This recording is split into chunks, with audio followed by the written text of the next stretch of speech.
rental at a time. It is August 16th, Monday, August 16th, and this is your daily financial news.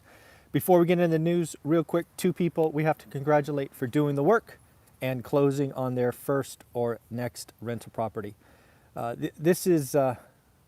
look forward to doing these every day. So if you've closed on a rental property and you could say that one rental at a time has helped you in some way, maybe this channel, maybe the book, maybe you are a student in the course, let me know.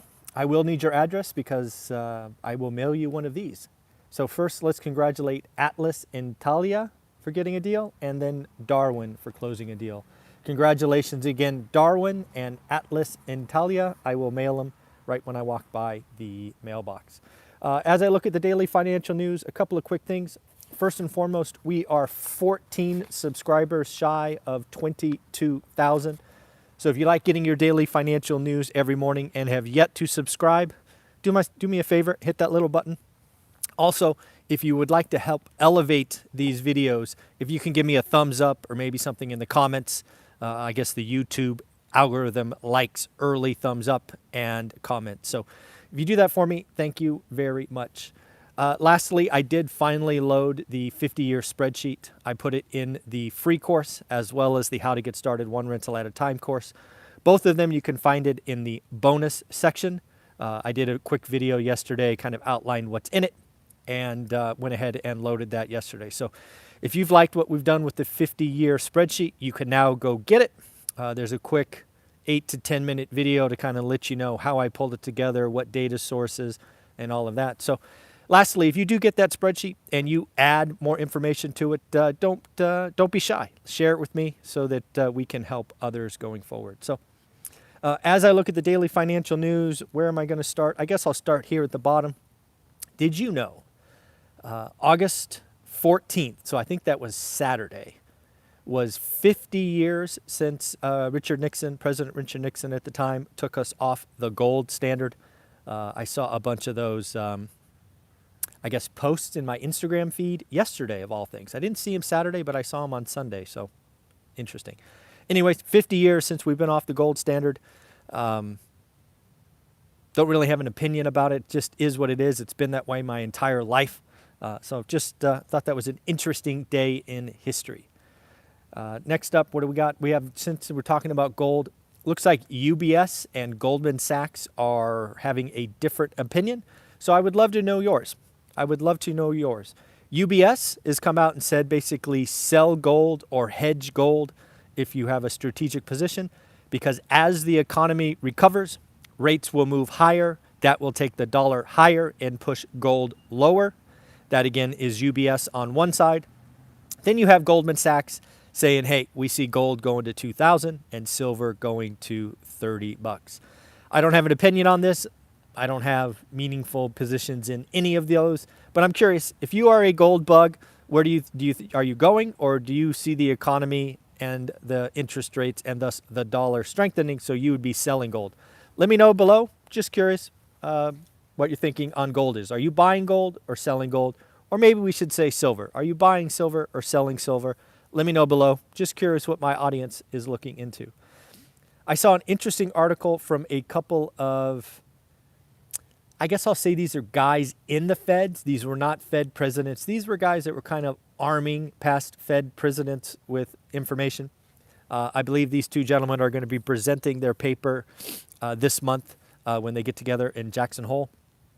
Basically, the story they are singing is, let's take the inflation target that has historically been 2%. Let's raise it 50%, i.e. 3%. And what will happen is we will have a job boom, and we will be able to employ another 1.2 million folks.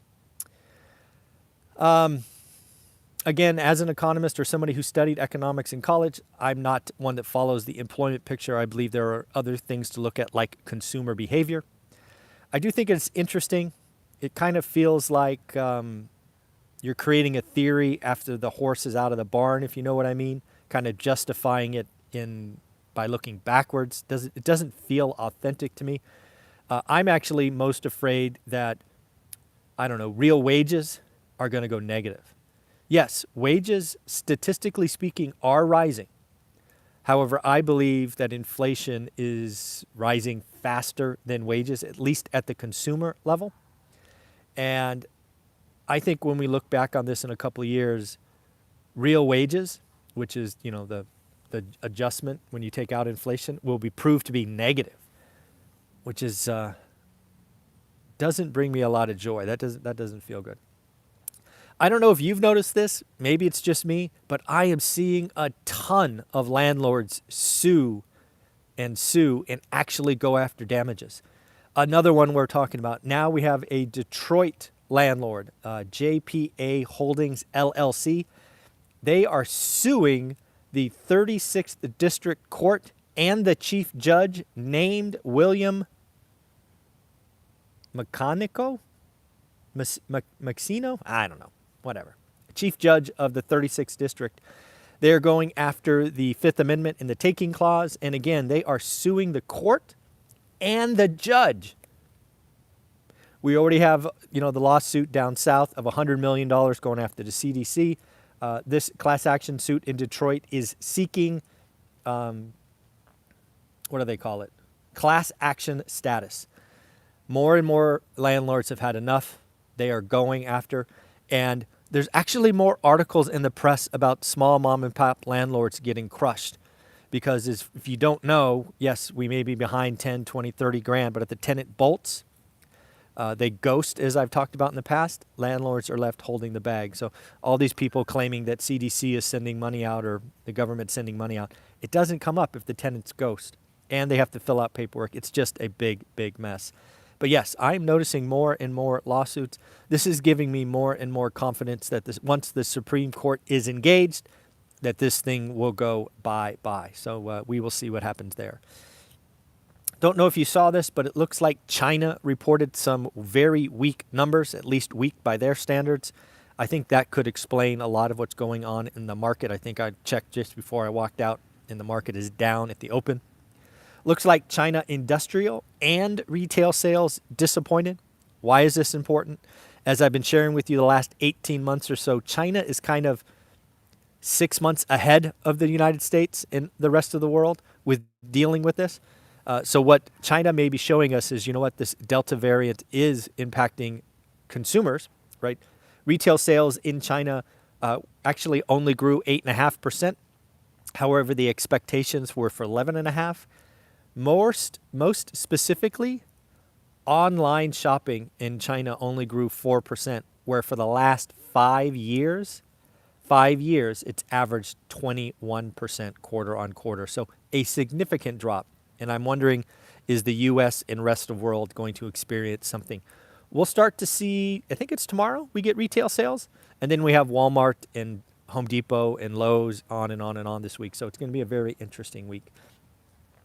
Next up, we have more and more people talking about the Fed finally tapering. Again, this is something I got right 6, 9, 10 months ago.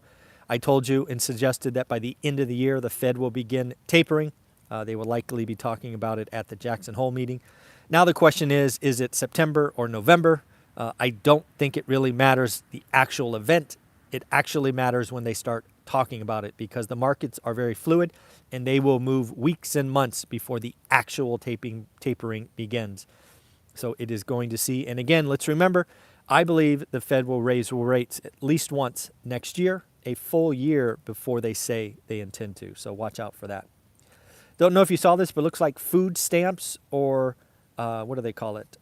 SNAP benefits, I think is the actual program name, got a 25% bump over the weekend, which is significant, the largest increase in the food stamps or SNAP beneficiaries. It went from $121 a month to $157. So when I read the article and saw a 25% bump, I'm like, wow, that's going to be a big number. As it turns out, it's $36. It's really not that big. But yes, it's definitely something that if you need them, use them. You get an extra $36. Hopefully you can buy healthier food and the month doesn't get away from you. So yes. I don't know if you've seen this, but I told you that Q2, this quarter that we're kind of reporting on now, will be peak earnings. Well, it looks like 87%, 87 of the companies that reported so far have reported a positive earning surprise. Can you? 87%. If that holds, because obviously we have more earnings coming out the next couple of weeks, if that holds, it will be a record. And frankly show how out of touch Wall Street analysts are. 87%. You could throw darts at a dartboard and do better than that. That is crazy. Something we talked about Friday, I think you and I had an over-under, and I was wrong again, was the movie Free Guy. I think this is Ryan Reynolds, I think his name is. I think the expectations were for $20 million, or at least that was the number talked about. And we were like, hey, is it going to go over or under? Well, looks like the movie-seeing public came out in force to support Ryan Reynolds and the crew. Looks like it came out at $28 million. So not only a beat, but a significant beat. That's a 40% beat. So it looks like the American public is out getting ready to go see movies. So congratulations to the team at Free Guy. Yeah, the American public is out doing its thing. So very cool. Looks like Hyatt is making a big bet. They are, what is it, 50%? Yeah, no, they're doubling. Hyatt is doubling their global footprint of luxury resorts with a $2.7 billion acquisition. Hyatt is basically putting the money on the table now because they are betting on a rosy future. I don't know if you saw this, but it looks like India is going to be spending at least $1 trillion on infrastructure. This is likely going to be happening in many, many countries around the world, infrastructure spending. This is one of the reasons I am concerned about inflation, because as you've seen, I think the U.S. is talking about $1 trillion here, $3.5 trillion there. Europe will do this, South America that, Australia this. Pretty soon, everybody is competing for cement and copper and steel, and inflation continues, not to mention labor and all of that. So a lot of stuff going on going forward. This is your daily financial news. On Mondays, we speak with Greg Dickerson. Little note about Greg Dickerson. He is so thankful to be a part of this channel and likes to help out that we actually recorded our 3 sessions on Saturday. They will post at noon, 2, and 4 o'clock today. Reason being is Greg is dropping off his youngest child at college, which is a cool thing. He's going to go be a dad today. But his videos are recorded. They've already loaded and scheduled to go out. So thanks for the support, Greg. We appreciate you here on this channel, and enjoy dropping your daughter off at college. I remember doing that more